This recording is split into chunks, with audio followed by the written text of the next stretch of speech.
আজকের গুরুত্বপূর্ণ আঞ্চলিক সংবাদে সবাইকে জানাই স্বাগতম। আজ হলো 25 অক্টোবর শনিবার। আজকের সন্ধ্যার বরাক উপত্যকা, আসাম তথা দেশ বিদেশের গুরুত্বপূর্ণ বিশেষ বিশেষ খবরগুলি হলো: লক্ষ্মীপুরে আজ দুটি বিজেপি মণ্ডল কার্যালয়ের উদ্বোধন মুখ্যমন্ত্রীর। এনকাউন্টার, কোকরাঝাড় জেলা পুলিশের সাংবাদিক সম্মেলন। ভয়াবহ দুর্ঘটনায় মৃত্যু 5 জনের। ঐতিহাসিক রায় সুপ্রিম কোর্টের, 8 বছর টানা কাজ করার পর ছাঁটাই করা অযৌক্তিক।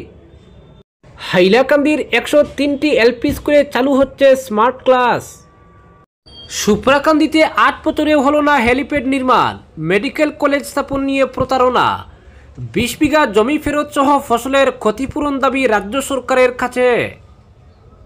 ভাঙ্গা বদরপুর বরাক ড্রেজিংয়ের কাজ শুরু।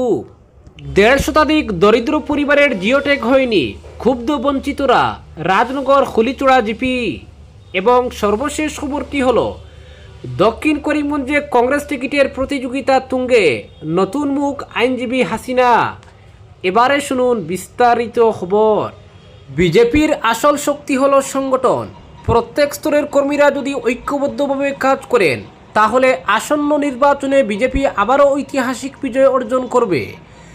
আজ লক্ষ্মীপুর সমজেলার দুটি মণ্ডল কার্যালয় উদ্বোধন করে একথা বলেন মুখ্যমন্ত্রী ডক্টর হিমন্ত বিশ্ব শর্মা।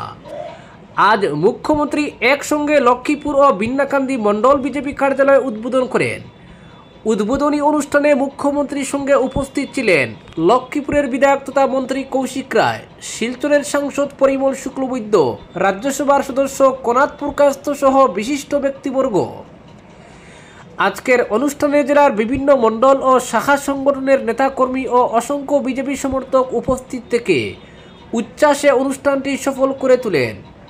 অনুষ্ঠানের শেষে দলীয় পতাকা উত্তোলন, সাংস্কৃতিক পরিবেশনা এবং স্থানীয় কর্মীদের সঙ্গে এক পরামর্শ বৈঠকও অনুষ্ঠিত হয়। পরবর্তী খবর, কোকরাঝাড়ের রেলপথে বোমা বিস্ফোরণের সঙ্গে জড়িত এক উগ্রবাদীর সন্ধানে নাদাঙ্গুড়িতে অভিযান চালায় পুলিশ। এই অভিযানের সময় রেলপথ বিস্ফোরণ কাণ্ডের মূল অভিযুক্ত ইপিল মুর্মু ওরফে রোহিত মুর্মু পুলিশের গুলিতে নিহত হয়। এই এনকাউন্টার প্রসঙ্গে কোকরাঝাড় জেলা পুলিশের সাংবাদিক সম্মেলন করে বিস্তারিত তথ্য প্রদান করেছে। সম্মেলনে পুলিশ জানায়, নিহত ইপিল মুর্মু পূর্বেও ঝাড়খণ্ডে রেলপথ বিস্ফোরণের ঘটনায় জড়িত ছিল। গত বছরের অক্টোবরে ঝাড়খণ্ডে রেল লাইনে বোমা বিস্ফোরণ ঘটিয়ে সে আসামে পালিয়ে আসে। পুলিশ আরও জানায়, ঝাড়খণ্ডে সে রোহিত মুর্মু নামে পরিচিত হলেও কোকরাঝাড়ের কসুগাঁওয়ের গ্রাহামপুর এলাকায় সে ইপিল মুর্মু নামে পরিচিত ছিল। পূর্বে সে নাসলা গ্রামের এক উগ্রবাদী সংগঠনের সদস্য ছিল। নাসলা সংগঠন আত্মসমর্পণ করার পরেও ইপিল মুর্মু আত্মসমর্পণ না করে ঝাড়খণ্ডে পালিয়ে যায় এবং সেখানে নতুন করে একটি নাসলা গোষ্ঠী গঠন করে কমান্ড্যান্ট হিসেবে দায়িত্ব নেয়। পরে সে মাওবাদীদের সঙ্গে যোগসূত্র স্থাপন করে।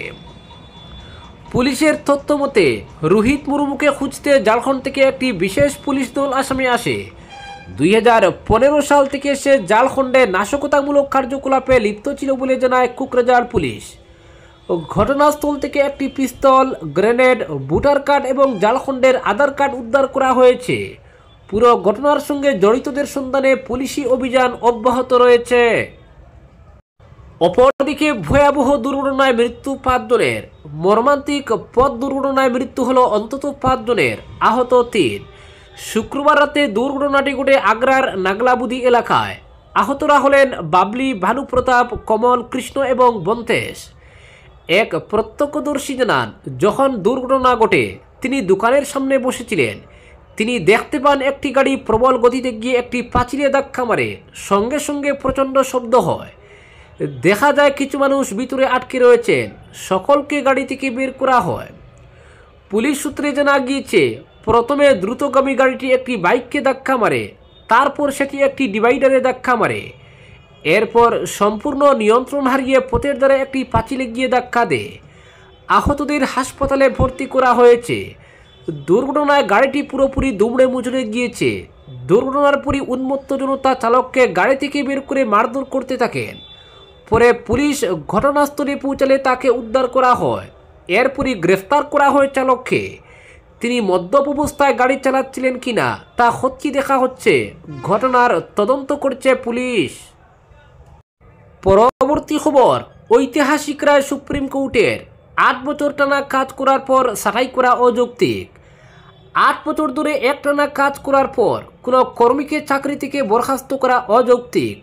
সম্প্রতি উত্তরপ্রদেশের একটি নিয়োগ সংক্রান্ত মামলায় এই ঐতিহাসিক রায় দিল ভারতের সুপ্রিম কোর্ট। মহামান্য বিচারপতি বি.আর. গাবাই এবং বিচারপতি কে বিনোদচন্দ্রনের ডিভিশন বেঞ্চ গত 17 অক্টোবর 2025 তারিখে এই গুরুত্বপূর্ণ নির্দেশ দিয়েছে। এই রায়টি উত্তরপ্রদেশের জেলা বিচার বিভাগের 4 জন চতুর্থ শ্রেণীর কর্মীর ছাঁটাই সংক্রান্ত মামলার পটভূমিতে দেওয়া হয়েছে। দীর্ঘ 17 বছর ধরে চলা আইনি লড়াইয়ের পর কর্মীরা এই রায় পেলেন। সুপ্রিম কোর্টের এই নির্দেশ পশ্চিমবঙ্গ সহ সারা দেশের কর্মচারী মহলে নতুন করে আশার সঞ্চার করেছে, বিশেষত যেখানে নিয়োগ সংক্রান্ত জটিলতা চলছে। মামলার সূত্রপাত হয় 2000 সালে, যখন উত্তরপ্রদেশের আম্বেদকর নগরের জেলা জজশিপে চতুর্থ শ্রেণীর 12টি পদের জন্য বিজ্ঞপ্তি প্রকাশিত হয়। ওই বিজ্ঞাপনে স্পষ্টভাবে উল্লেখ করা ছিল যে শূন্য পদের সংখ্যা বাড়তে বা কমতে পারে। বিজ্ঞাপনের ভিত্তিতে 2001 সালের ফেব্রুয়ারি ও জুলাই মাসে আবেদনকারীদের নিয়োগ করা হয়। তারা টানা 8 বছর ধরে নিজেদের কাজ চালিয়ে যান, কিন্তু 8 বছর পর তাদের এই বলে ছাঁটাই করা হয় যে বিজ্ঞাপিত 12টি শূন্য পদের বাইরে অতিরিক্ত পদে তাদের নিয়োগ করা হয়েছিল। এই ছাঁটাইয়ের সিদ্ধান্তের বিরুদ্ধে কর্মীরা প্রথমে এলাহাবাদ হাইকোর্টে আবেদন করেন, তবে হাইকোর্টের সিঙ্গল বেঞ্চ এবং পরবর্তীকালে ডিভিশন বেঞ্চ উভয়ের ছাঁটাইয়ের সিদ্ধান্তকে বৈধ বলে রায় দেয়। এরপরই কর্মীরা সুবিচারের জন্য সুপ্রিম কোর্টের দ্বারস্থ হন। সুপ্রিম কোর্ট এখন কর্মীদের পক্ষে রায় দিয়ে স্পষ্ট করে দিল যে দীর্ঘদিনের নিরবিচ্ছিন্ন চাকরির পর এই কারণ দেখিয়ে ছাঁটাই করা কোনোভাবেই গ্রহণযোগ্য নয়। পরবর্তী খবর, সুপ্রাকান্দিতে 8 বছরে হলো না হেলিপ্যাড নির্মাণ। 20 বিঘা জমি ফেরত সহ ফসলের ক্ষতিপূরণ দাবি রাজ্য সরকারের কাছে। প্রথম দফায় সুপ্রাকান্দিতে মেডিকেল কলেজ স্থাপন নিয়ে প্রতারণার পর দ্বিতীয় দফায় নয়াগ্রামে হেলিপ্যাড নির্মাণ নিয়ে পুনরায় প্রতারণার শিকার হয়েছেন জমিদাতারা। 8 বছরে হেলিপ্যাড নির্মাণের কাজ শেষ হয়নি। 18 জন কৃষকের বহু লক্ষ টাকার সাইল ধানের ফসল মার খেয়েছে। হেলিপ্যাড নির্মাণ নিয়ে রীতিমতো প্রতারণার অভিযোগ তুলে রাজ্যের ক্ষমতাসীন গেরুয়া জোট সরকারের তীব্র সমালোচনা করে নেতা মন্ত্রী সাংসদ বিধায়ক সহ জেলা প্রশাসনের বিরুদ্ধে গর্জে উঠলেন সুপ্রাকান্তির জনগণ। তারা 8 বছরের উৎপাদিত ফসলের যাবতীয় ক্ষতিপূরণ সহ জমি ফিরিয়ে না দিলে জোরদার আন্দোলন গড়ে তোলার হুমকি দেওয়া সহ 26-এর বিধানসভা ভোট বয়কটের কথা জানিয়েছেন। শুক্রবার বিকেলে সুপ্রাকান্দি জিপির নয়াগ্রামস্থিত বর্তমানে পরিত্যক্ত অবস্থায় থাকা নির্মীয়মান হেলিপ্যাডের সামনে একাংশ জনতা জড়ো হয়ে রাজ্য সরকারের প্রাক্তন মন্ত্রী তথা কাছাড়ের সাংসদ পরিমল শুক্লবৈদ্য, করিমগঞ্জের সাংসদ কৃপনাথ মালা, দক্ষিণ করিমগঞ্জের বিধায়ক সিদ্দিক আহমেদ সহ জেলা প্রশাসনের বিরুদ্ধে প্রতিবাদে গর্জে ওঠেন। এতে বিভিন্ন সংগঠনের কর্মকর্তা ছাড়াও স্থানীয় ভুক্তভোগীরা অভিযোগ করে বলেন, বিগত বিধানসভা নির্বাচনের প্রচারে এসেই সুপ্রাকান্দিতে একটি হেলিপ্যাড নির্মাণের প্রতিশ্রুতি দিয়েছিলেন রাজ্যের তৎকালীন পূর্ত, শিক্ষা, অর্থ ও স্বাস্থ্যমন্ত্রী তথা বর্তমান মুখ্যমন্ত্রী ডক্টর হিমন্ত বিশ্ব শর্মা। সে অনুযায়ী সুপ্রাকান্দি জিপির নয়াগ্রাম এলাকার গরিব কৃষকদের কাছ থেকে কৌশলে ভাওতাবাজি ও প্রতারণা করে সাইল ক্ষেতের উপযোগী প্রায় 20 বিঘা জমি অধিগ্রহণ করা হয়। কিন্তু দীর্ঘ বছর পরেও জমির কোনো মূল্য দেওয়া হয়নি, বরং দিনের পর দিন তাদের সঙ্গে প্রতারণা করা হচ্ছে। স্থানীয় বাসিন্দা জ্ঞানচরণ নাথ, শম্ভুনাথ, কুমুদরঞ্জন নাথ, সুখময়নাথ, বিভাসনাথ, পরিমলনাথ, বিপুলনাথ, শৈলেশনাথ, বীরেশনাথ, নিরঞ্জননাথ, স্বপননাথ, শীতিলনাথ সহ মোট 18 জন প্রায় 20 বিঘা ক্ষেতের উপযোগী জমি দান করেছিলেন হেলিপ্যাড নির্মাণের জন্য। কারণ পিচপড়া এলাকায় এ ধরনের একটি অভিলাষী প্রকল্প বাস্তবায়ন হলে সুপ্রাকান্দির বৃহত্তর পিচপড়া এলাকার আর্থসামাজিক উন্নয়ন ঘটবে এবং কর্মসংস্থানের পথ সুগম হবে। সেই আকাঙ্ক্ষা নিয়ে বৃহত্তর স্বার্থে হেলিপ্যাডের জন্য একমাত্র সম্বল ক্ষেতের জমি দিয়েছিলেন তারা, কিন্তু সেই আশা ভেঙে চুরমার হয়ে গিয়েছে। ক্ষুব্ধ জনতার অভিযোগ, গত 2022 সালের ফেব্রুয়ারি মাসে হঠাৎ একদিন রাতের অন্ধকারে করিমগঞ্জের তৎকালীন জেলা আয়ুক্ত ঘটনাস্থলে পৌঁছে স্থানীয় নাগরিক সহ জমিদাতাদের সঙ্গে কোনো ধরনের আলোচনা ছাড়াই শাসক দলের ইশারায় নিজের মর্জিমতো নির্মাণ কাজ মাঝপথে বন্ধ রাখতে নির্দেশ দেন দায়িত্বপ্রাপ্ত ঠিকাদারকে। জেলা আয়ুক্তের নির্দেশ পাওয়ার পরই তল্পিতল্পা গুটিয়ে নিতে চাইলে আসল রহস্য বেরিয়ে আসে এবং প্রশাসনের কারসাজি সহজে ধরা পড়ে স্থানীয়দের কাছে। এতে খুব দুবাইত হয় এলাকাবাসীর মনে। গত 8 বছর ধরে প্রায় 18 বিঘা কৃষিক্ষেতের উপযোগী জমি হেলিপ্যাড নির্মাণের নামে গরিব কৃষকদের কাছ থেকে কৌশলে নেওয়া হয়েছিল। তার জন্য সরাসরি রাজ্য সরকারকে দায়ী করেছেন ভুক্তভোগীরা। নয়াগ্রামে কেন হেলিপ্যাড নির্মাণ হয়নি, এর পেছনে কি রাজনৈতিক ষড়যন্ত্র কাজ করছে, পিচপোড়া এলাকার সার্বিক উন্নয়ন চাননি কেন, সুপ্রাকান্দিতে মেডিকেল কলেজ স্থাপন করার কথা বলে শেষ পর্যন্ত রামকৃষ্ণনগরে তা নির্মাণ করা হয়েছে, এমনই সব প্রশ্ন তুলে রাজ্য সরকারকে রীতিমতো কাঠগোড়ায় তুলেছেন স্থানীয় জনতা।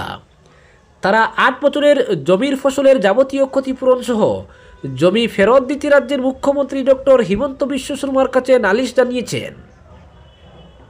পরবর্তী খবর, ফের বরাক নদীতে ড্রেজিংয়ের কাজ শুরু করল inland waterways authority of India. ভাঙ্গা থেকে বদরপুর পর্যন্ত প্রায় 10.5 কিলোমিটার নদী খননের কাজের সূচনা করল কাজের বরাতপ্রাপ্ত ঠিকাদার KMEW গ্রুপ। বদরপুর ঘাটস্থিত জাহাজঘাটে এক অনুষ্ঠানের মাধ্যমে কাজের সূচনা করা হয়েছে। ভাঙ্গা থেকে বদরপুর ঘাট পর্যন্ত জাহাজ সহজে চলাচলের জন্য একটি চ্যানেল তৈরি করা হবে। চ্যানেলের চওড়া হবে 32 মিটার আর গভীরতা 2 মিটার। এতে 2টি ড্রেজিং মেশিন দিনরাত কাজ করে যাবে। এই প্রকল্প রূপায়ণে কেন্দ্রের 44 কোটি টাকা অর্থ বরাদ্দ হয়েছে। 3 বছরের মধ্যে ভাঙ্গা থেকে বদরপুর ঘাট পর্যন্ত ড্রেজিংয়ের কাজ সম্পন্ন করা হবে বলে জানিয়েছেন প্রজেক্ট ম্যানেজার। অত্যাধুনিক যন্ত্রপাতি এই কাজে ব্যবহার করা হবে। ভারতের অন্যান্য রাজ্যের সঙ্গে বরাক উপত্যকায় জলপথকে বাণিজ্যিক কাজে ব্যবহারের লক্ষ্যে এই প্রকল্প হাতে নেওয়া হয়েছে। পরবর্তী খবর, 1.5 শতাধিক দরিদ্র পরিবারের জিওটেক হয়নি, ক্ষুব্ধ বঞ্চিতরা। কেন্দ্র সরকার যখন প্রধানমন্ত্রী আবাস যোজনার মাধ্যমে দেশের প্রকৃত গৃহহীন নাগরিকদের জন্য পাকা ঘর নির্মাণ করে দিচ্ছে, তখন ধলাই বিধানসভা কেন্দ্রের খুলিচুড়া রাজনগর জিপির 6 নম্বর গ্রুপের 1.5 শতাধিক প্রকৃত দরিদ্র পরিবার প্রধানমন্ত্রী আবাস যোজনার ঘর পাওয়া থেকে বঞ্চিত হতে পারে বলে সন্দেহ প্রকাশ করা হচ্ছে। অভিযোগ মতে সদ্য সমাপ্ত প্রধানমন্ত্রী আবাস যোজনার জিওটেক করা হয়নি গ্রামের প্রায় 1.5 শতাধিক দরিদ্র পরিবারের ঘরের, অথচ যাদের পাকা ঘর রয়েছে তাদের বাড়ি বাড়ি গিয়ে জিওটেক করা হয়েছে বলে অভিযোগ। আর এতে জিওটেক করতে গিয়ে আর্থিক লেনদেন হতে পারে বলেও সন্দেহ প্রকাশ করা হচ্ছে। যারা জিওটেক করেছেন তাদের অর্থ প্রদান করলেই তারা জিওটেক করে যান বলে অভিযোগ। এছাড়া রাজনৈতিক স্বজন পোষণেরও অভিযোগ উত্থাপিত হচ্ছে। খুলিচুড়া রাজনগর জিপির 6 নম্বর গ্রুপের হতদরিদ্র 1.5 শতাধিক পরিবারের লোকের অভিযোগ, তারা অর্থ দিতে পারেননি, তাই শেষ দিনেও তাদের ঘরের জিওটেক করা হয়নি। এতে আগামী দিনে তারা প্রধানমন্ত্রী আবাস যোজনার ঘর পাওয়া থেকে বঞ্চিত হবেন বলে সন্দেহ প্রকাশ করেছেন তারা বলেন, সরকারি পাকা ঘর পাওয়ার স্বপ্ন দেখলেও তাদের কাছে কাঁচা ঘরই একমাত্র সম্বল। এদিকে জিপি সচিব এবং জিপি সভাপতি সব কিছু জেনেও কেন এসব হতদরিদ্র পরিবারের দিকে দৃষ্টিপাত করছেন না, এ নিয়েও জনমনে প্রশ্ন দেখা দিচ্ছে। পরবর্তী খবর, দক্ষিণ করিমগঞ্জে কংগ্রেস টিকিটের প্রতিযোগিতা তুঙ্গে, নতুন মুখ আইনজীবী হাসিনা।